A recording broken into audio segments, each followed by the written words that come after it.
Quando o valentão machucou minha filha e a escola simplesmente disse que meninos são assim mesmo, resolvi mostrar o que acontece quando pais não ficam de braços cruzados. Estava trabalhando em casa quando ouvi minha filha no quarto se cortando. Entrei e encontrei Amélia cercada por mechas do próprio cabelo loiro, lágrimas rolando pelo rosto. Me ajoelhei ao lado dela, tirei a tesoura de suas mãos com todo cuidado e ela me olhou com aqueles olhos azuis enormes, sussurrando: talvez agora ele me deixe em paz. Naquela noite, ela quase não falou nada, só repetia que não importava mais, e foi dormir com o cabelo todo torto. Passei 3 dias tentando arrancar alguma coisa dela. Mal comia, só beliscava a comida. Liguei para a professora, senhora Peterson, e ela ainda riu da minha preocupação. Ah, você está falando do Art Morrison. Ele tem uma quedinha enorme pela Amélia. É até engraçado ver como ele segue ela feito cachorrinho. Meninos dessa idade não sabem demonstrar o que sentem. O jeito que ela falou segue ela me embrulhou por dentro. Eu não sabia como puxar esse assunto com a Amélia, mas nem precisei. Assim que ela chegou da escola,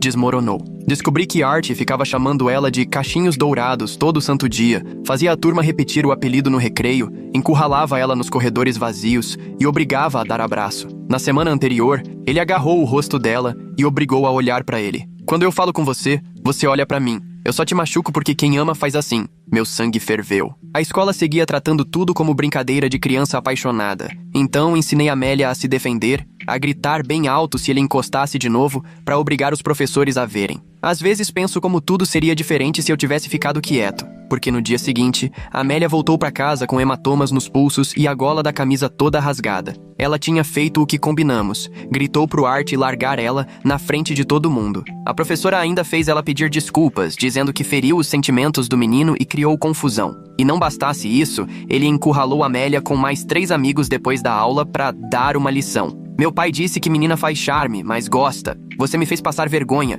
então agora estamos quites. Amanhã vou te mostrar o que é amor de verdade, ele disse. Amélia chorou nos meus braços e eu abracei minha filha, fazendo carinho nas costas dela como eu fazia quando era pequena, dizendo baixinho que agora estava segura, mesmo com as mãos tremendo de raiva. Naquela mesma noite, fui até a casa do Art. O pai dele abriu a porta vestindo um terno que devia valer mais que meu salário do mês inteiro. Falei logo: seu filho está intimidando minha filha. Ele nem deixou eu terminar. Não foi isso que me contaram. E deu um sorriso debochado. O Art disse que sua filha anda provocando ele e depois faz charme em público. Eu quase perdi a cabeça ali, mas me controlei. Olhei por trás dele e vi a esposa com um hematoma no rosto. Mark puxou ela pela cintura, aproximou e soltou. A Linda entende como é um casamento. 20 anos juntos porque ela sabe que quando a gente se exalta é porque ama demais para deixar ir. Naquele momento entendi que Art só repetia o que via em casa e decidi que os dois iam pagar. Saí de lá tremendo. Parei várias vezes no caminho para tentar me acalmar. Chegando em casa, Amélia já dormia, o cabelo picotado espalhado no travesseiro, parecendo asas quebradas. No dia seguinte, peguei o celular e comecei a fotografar cada hematoma nos pulsos dela. Ela se encolheu quando toquei para conseguir um ângulo melhor. Registrei tudo, até a roupa rasgada. Revirei a mochila dela enquanto tomava café e achei bilhetes amassados escondidos no fundo do bolso. Meu estômago gelou lendo: "Você é minha", escrito várias vezes com letra torta. "Para de me ignorar ou vai ver só." Um deles tinha até desenho de menina com X nos olhos. Espalhei tudo na mesa da cozinha e fotografei de novo. Amélia só olhava em silêncio, mexendo no cereal. Perguntei se tinha mensagem no celular. Ela balançou a cabeça, mas não olhou para mim. Algo me dizia que ainda havia mais coisa que ela não queria contar. Naquela tarde, o diretor ligou. Não para falar do Art, mas da Amélia. "Sr. Thompson, estou preocupado com o comportamento da sua filha. Ela anda indisciplinada, buscando atenção de forma negativa. Já pensou em procurar orientação psicológica? Às vezes a criança se rebela por problemas em casa." Apertei o telefone até os dedos ficarem brancos. "Minha filha está cheia de hematomas porque foi agredida ontem. A Sra. Peterson comentou sobre isso?" A Sra. Peterson disse que a Amélia causou muita confusão, sim. Envergonhou o Art na frente dos colegas. "Não podemos permitir que alunos criem um ambiente hostil." E terminou sugerindo que talvez fosse melhor mudar Amélia de turma, longe dos amigos, longe de qualquer testemunha. 2 dias depois, aconteceu. Amélia chegou, foi direto pro quarto, sem falar nada. Quando bati na porta, ela estava sentada na escrivaninha, olhando pro vazio. "Me mudaram", disse baixinho, "pra turma da Sra. Hoffman. Nenhuma das minhas amigas está lá, mas o Art continua na turma da Sra. Peterson com todo mundo." Sentei na cama dela, tentando me controlar. "Disseram o motivo?" "O diretor falou que era pro meu bem, pra eu sair da situação." Ela me olhou com um vazio no olhar. "Pai, ele sempre vence. Sempre." Os dias que vieram foram um pesadelo. Amélia começou a almoçar sozinha porque Art juntou um grupo de meninos para seguir ela. Cercavam a mesa, faziam barulho de beijo e riam quando ela ignorava. Os monitores fingiam que não viam nada.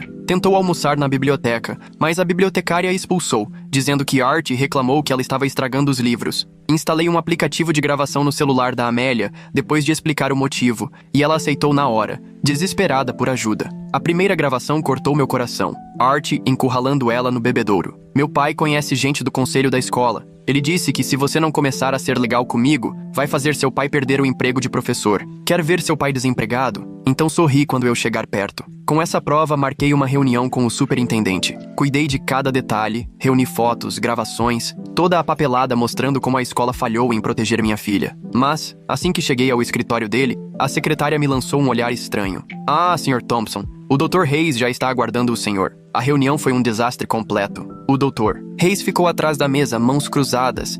Mal lançou os olhos para as provas que levei. O Sr. Morrison já esteve aqui, disse tranquilo. Está muito preocupado com o emocional de sua filha. Pelo que parece, ela anda obcecada pelo filho dele, perseguindo o garoto e fazendo acusações falsas só porque ele não corresponde aos sentimentos dela. Isso é mentira, rebati, empurrando as fotos para perto dele. Veja esses hematomas, ouça essas gravações. Ele nem se dignou a olhar, devolveu tudo. Crianças sabem ser criativas quando querem chamar atenção, e gravações podem ser editadas, tiradas do contexto. O Sr. Morrison me mostrou uns e-mails preocupantes que você teria mandado para outros pais sobre a família dele. Está parecendo que é você quem está perseguindo. Eu nunca mandei e-mail algum, mas discutir era inútil. Ele já tinha seu lado. Depois daquela reunião, coisas estranhas começaram a acontecer. Todo dia, pelo menos um pneu do meu carro amanhecia murcho. Na primeira vez achei coincidência. Na quarta, já sabia que não era. Achei pregos pequenos jogados perto da garagem, colocados ali de propósito. E aí veio a noite em que a Amélia me acordou às 2 da manhã. Ela estava ao lado da cama, tremendo. Pai, ele me mandou fotos. Ela me entregou o celular com as mãos trêmulas. Quando vi as imagens, meu coração gelou. Eram fotos tiradas da janela do quarto dela, do lado de fora, de vários ângulos, em noites diferentes. Em uma delas, dava para ver a sombra dela atrás das cortinas. Liguei para a polícia na mesma hora. 2 policiais apareceram 1 hora depois, com cara de desinteresse. Anotaram algumas coisas, olharam rapidinho as fotos e deram de ombros. Sem provas de que foi o garoto Morrison, não tem muito o que possamos fazer. Pode ser qualquer um. Talvez instalar câmeras de segurança ajude. Nem eu, nem a Amélia dormimos naquela noite. Na noite seguinte, alguém bateu na nossa porta por volta das 8. Olhei pelo olho mágico e vi Linda Morrison sozinha. Quando abri, a luz da varanda revelou um olho roxo ainda recente. Preciso falar com você, ela murmurou, olhando nervosa para trás. Sobre o Mark, sobre o que ele anda ensinando ao Art. Deixei que ela entrasse e preparei um chá enquanto se sentava à mesa da cozinha, as mãos dela tremendo ao segurar a caneca. Ele instalou câmeras pela casa inteira, contou, depois de um tempo. Está ensinando o Art a rastrear celulares, a seguir pessoas sem ser visto. Diz que é assim que se cuida do que é seu. Ela tirou um pendrive da bolsa. Copiei arquivos do computador dele, vídeos das câmeras da casa. Você precisa ver o que ele tem ensinado ao nosso filho. Coloquei o pendrive no notebook, enquanto Linda encarava o chá. O primeiro vídeo mostrava Mark e Archie no escritório de casa. Mark demonstrava algo com a própria Linda, segurando o braço dela e puxando-a para si. Está vendo como ela tenta escapar no começo? Ele dizia para o Archie. Isso é normal. Mulher precisa ser controlada. Depois agradece. No vídeo, o rosto da Linda era só vazio. Resignação. Archie assistia fascinado, enquanto o pai mostrava pontos de pressão e como segurar alguém sem deixar marcas. Sua mãe aprendeu há anos que reagir só piora. Mulher inteligente sabe o lugar dela. Salvei tudo imediatamente. Fiz vários backups. Linda me contou mais sobre as ligações do Mark, o cargo dele no conselho escolar, as pessoas que ele tinha na mão. Se você não for cuidadoso, ele destrói sua vida, avisou. Já fez isso com outros antes. Assim que ela foi embora, passei a noite toda reunindo tudo num dossiê, mas sabia que precisava agir com cuidado. Mark Morrison já tinha contaminado a diretoria da escola contra mim. Na manhã seguinte, tentei apresentar as provas para o conselho. Mal comecei a falar, Mark se levantou na mesa com aquele sorriso satisfeito. O Sr. Thompson vem assediando minha família há semanas. A filha dele é obcecada pelo meu filho e, em vez de lidar com isso, ele reforça as fantasias dela. Proponho adiar essa discussão até que o Sr. Thompson procure ajuda psicológica para a menina. E aprovaram todos juntos. As coisas pioraram rápido. Amélia voltou da aula de artes coberta de tinta. O suéter favorito arruinado. Tremendo, contou que Art a encurralou durante um projeto, puxou seu cabelo e tentou cortar uma mecha com a tesoura. É para a minha coleção. disse ele. Ela o empurrou com força, fazendo ele cair em cima das tintas. A professora entrou bem na hora em que Art batia nas prateleiras. Viu a bagunça, ouviu Art gritando e já culpou a Amélia. Detenção por 1 semana, anunciou. E você vai limpar tudo isso. Na primeira detenção da Amélia, Art e 5 amigos cercaram as janelas, colaram o rosto no vidro, fazendo gestos obscenos e ameaçando em silêncio. O monitor fingia que estava entretido no celular. Naquela noite decidi, tiraria a Amélia da escola. Você vai estudar em casa, falei para ela. Pelo menos até resolvermos isso. O alívio dela me destruiu por dentro. Obrigada, sussurrou, me abraçando mais apertado do que em anos. Só que Mark Morrison não tinha desistido. 3 dias após começarmos o homeschooling, uma assistente social bateu à nossa porta. Recebemos uma denúncia preocupante, disse, mostrando uns papéis oficiais, sobre negligência educacional e isolamento. Preciso avaliar as condições da Amélia. Ao se apresentar como Sarah Chen, senti algo familiar nela. Ela conduziu a entrevista de modo profissional, mas notei como demorava o olhar nos meus arquivos, espalhados sobre a mesa. Quando pediu para conversar sozinha com a Amélia, hesitei, mas deixei. As duas ficaram trancadas por 1 hora. Quando saíram, a expressão da Sarah era outra. Sr. Thompson, precisamos ter uma conversa diferente sobre os Morrison. Eu sou prima da Linda Morrison. Vejo o Mark machucando ela há 15 anos. Sarah Chen sentou-se conosco à mesa, deixando o tom oficial de lado. Pegou o celular e me mostrou fotos de vários anos. Linda em reuniões de família, sempre com machucados mal escondidos pela maquiagem. Registrei o que consegui, mas ela sempre protegeu ele, até agora. Explicou que Linda tinha ligado desesperada na noite anterior, pronta para denunciar tudo. O pendrive era só o começo. A Sarah já tinha procurado uma advogada de família, a Catherine Mackenzie, especialista em casos de violência doméstica e corrupção institucional. Ela já lidou com situações em que o agressor usa o cargo para manipular o sistema. Sabe como construir um caso sólido. No dia seguinte, logo cedo, fui ao escritório dela no centro. Catherine era mais nova do que eu imaginava, com um olhar atento que não deixava passar nada enquanto analisava todas as provas que levamos. Ficou 3 horas revisando cada detalhe, fazendo perguntas minuciosas e anotando tudo com calma. Quando finalmente ergueu os olhos, a expressão era séria, mas cheia de determinação. Mark Morrison já fez isso antes, disse ela, puxando uma pasta grossa. Outras 3 famílias tinham denunciado nos últimos 10 anos. Todas foram desacreditadas, isoladas e acabaram se mudando, mas nenhuma tinha o que nós temos agora. A parceria da Linda e toda a documentação da Sarah. Catherine já traçou um plano. Precisávamos reunir mais provas, principalmente do envolvimento direto do Mark no assédio. Ela me orientou exatamente sobre o que registrar e como nos proteger legalmente durante a coleta das evidências. Naquela tarde,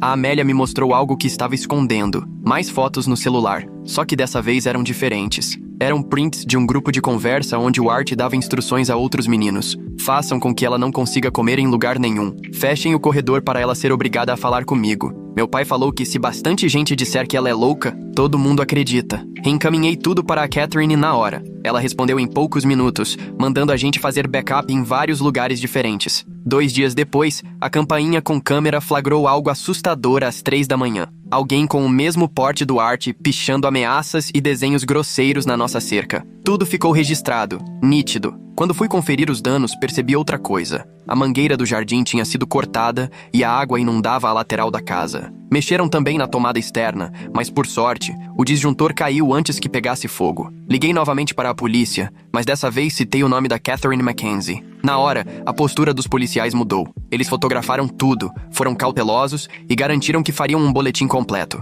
Naquela noite, a Catherine me ligou com novidades. A Linda veio ao meu escritório hoje. Trouxe 20 anos de diários documentando o abuso do Mark. Tem nomes, datas, situações específicas e ainda trouxe gravações do sistema de segurança da casa que o Mark nem sonha que ela copiou. As gravações eram chocantes. O Mark ensinando o Art a intimidar meninas. Nunca deixe marcas onde os professores possam ver. Se ela contar, fala que é inveja, que ela quer chamar atenção. Lembre-se, filho, o medo é mais forte que o amor. Quando elas estiverem com medo, fazem qualquer coisa para isso acabar. Mas o áudio mais perturbador era recente. O Mark explicando ao Art exatamente como apertar ainda mais o cerco sobre a Amélia. O pai dela está ficando corajoso demais. Está na hora de mostrar o que acontece com quem desafia a gente. Comece pela casa. Faça eles se sentirem inseguros em todo canto. No dia seguinte, Catherine entrou com o pedido de medida protetiva de urgência. A audiência ficou marcada para a semana seguinte, mas ela nos avisou. O Mark podia tentar piorar tudo assim que fosse notificado. E ela tinha razão.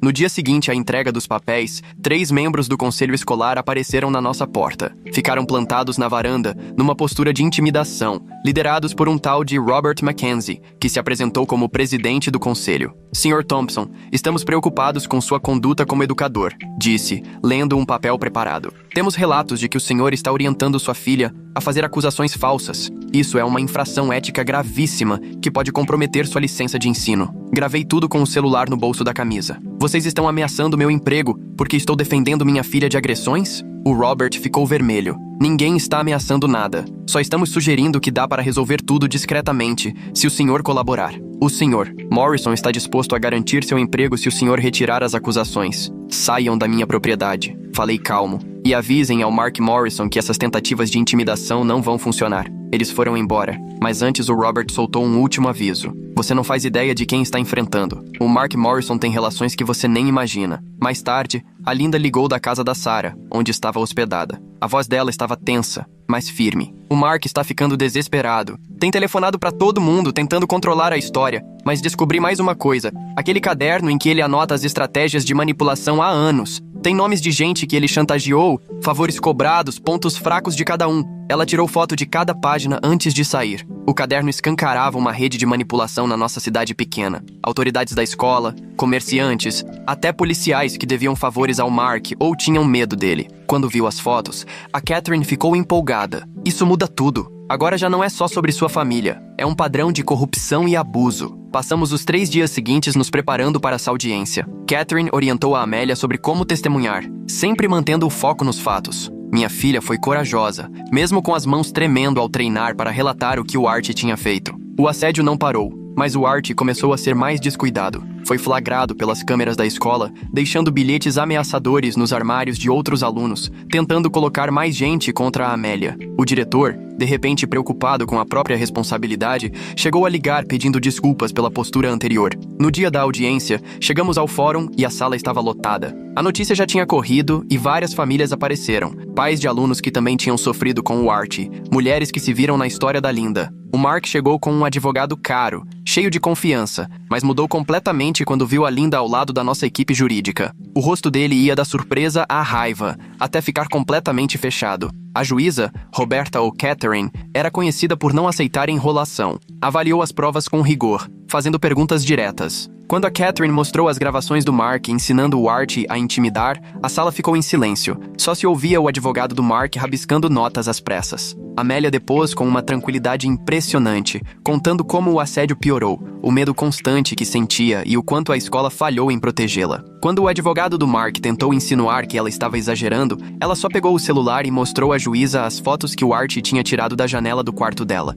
Ele mandou isso às 2h47 da manhã, murmurou, com uma mensagem dizendo: "Bons sonhos, cachinhos dourados. Desde então, não consigo dormir direito." Foi aí que tudo mudou. Art foi chamado a depor. Apesar de ter sido bem treinado pelo pai, a arrogância de adolescente falou mais alto. Quando perguntaram sobre o assédio, ele deu aquele sorriso de canto. "Meu pai diz que as meninas têm que saber o lugar delas", declarou, cheio de orgulho. "A Amélia estava dando trabalho, então precisei mostrar quem manda. É assim que homem faz." O semblante da juíza endureceu na hora. "E quem te ensinou isso?" "Meu pai. Ele mostrou com a mamãe como fazer as mulheres ouvirem. Disse que quando elas ficam com medo de verdade, fazem tudo o que a gente quiser." Mark saltou do banco, segurando o braço do Art com tanta força que ele gritou: "Cala a boca, seu idiota." Os oficiais do tribunal seguraram o Mark imediatamente, mas o estrago já estava feito. Ele tinha acabado de agredir o próprio filho diante da juíza, confirmando tudo o que a gente dizia sobre sua violência. A juíza Catherine pediu um intervalo. Quando voltamos, ela não demorou para anunciar a decisão.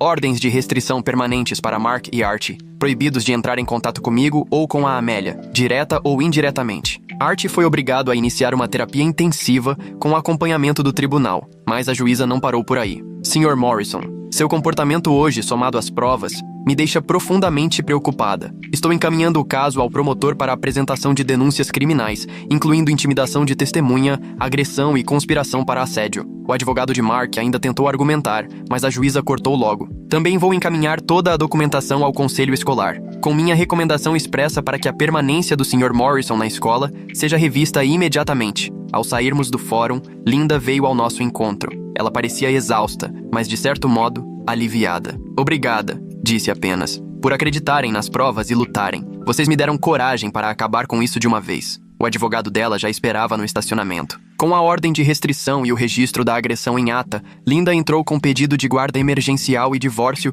em caráter de urgência. As semanas seguintes foram intensas. Mark acabou preso por várias acusações depois que o promotor analisou as provas. A fiança foi alta por causa das táticas de intimidação comprovadas. O conselho escolar, preocupado com a própria imagem e possíveis processos, votou de forma unânime pela demissão dele. Outras famílias vieram a público, contando casos de bullying do Archie e como Mark sempre acobertou o filho. Catherine abriu uma ação civil em nome de várias vítimas, pedindo indenização e mudanças na instituição. Sob pressão pública e diante da ameaça de processos, o distrito escolar finalmente implementou políticas anti-bullying de verdade. Professores começaram a receber treinamento obrigatório para reconhecer e lidar com casos de assédio. O diretor, que tinha ignorado nossas reclamações, foi afastado até o fim das investigações. Archie foi transferido para um internato terapêutico especializado em modificação comportamental, com sessões semanais de terapia e relatórios regulares ao tribunal. A terapeuta dele, doutora Kathy Tubert, depois contou pra gente que o Archie tinha uma visão tão distorcida do mundo, por influência do pai, que levaria anos para consertar o estrago. O divórcio da Linda andou rápido. Com as acusações criminais e o abuso comprovado, ela conseguiu a guarda total. Mark só podia ver Archie em visitas supervisionadas, às quais o filho inicialmente se recusou a ir. O julgamento criminal ficou marcado para dali a 6 meses, mas mesmo preso, Mark continuou tentando intimidar testemunhas, o que só piorou ainda mais sua situação. Muitos antigos aliados se afastaram, de repente lembrando de episódios de má conduta que antes preferiam ignorar. E aos poucos nossa comunidade começou a se reconstruir.